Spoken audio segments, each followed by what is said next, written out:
It was the night before Christmas, and all through the house, every creature was thirsty, including the mouse. The steins were empty, and the bottles were too. Beer had been drunk, with no time to brew. My family was nestled all snug in their beds, while a vision of Christmas Hill foamed in their heads. Mama in her kerchief lamented in drought. She craved a Pilsner, and I a stout. When out on the lawn, I arose such a clatter. I sprang from my chair to see what's the matter. Away to the kitchen, I flew like a flash, opening the door with a loud bang and crash. I threw on the switch with the lights all aglow, gave luster on midday to the brew pot below. When what to my wondering surprise should appear but Gambelus himself, the patron of beer. With a look in his eyes so lively and quick, he said, "You want beer? Well, here, take your pick." More rapid than eagles, the recipes came, as he whistled and shouted and called them by name. Now Pilsner, now Porter, now Stout, non Marzen, on Bitter, on Lager, on Bock, on Wein. To the top of the bottles, to the short and the tall, now brew away, and fill them all. As dry hops before wild hurricane fly, and then, without warning, settled down with a sigh.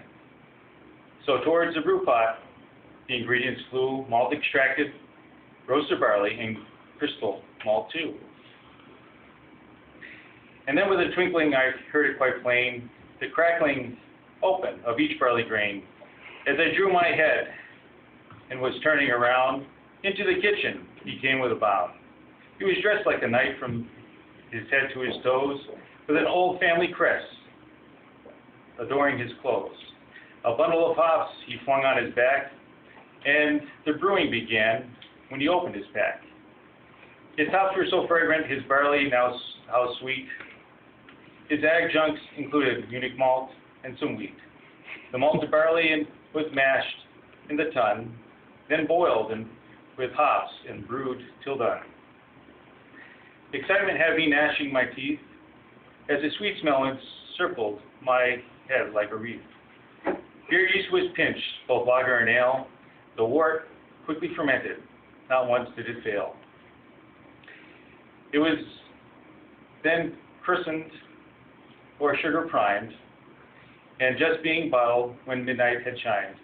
A wink of his eye and twist of his head soon gave me to know I'd be shortly in bed. He spoke not a word, but kept up his work, and capped all the bottles, then turned with a jerk, and laying a finger along his nose, he belched quite a burp before he arose. Clean up was easy, with only a whistle, and away he flew, like a down on a thistle. And I heard him explain, ere he left me the beer, Merry Christmas to all, and a Happy New Year.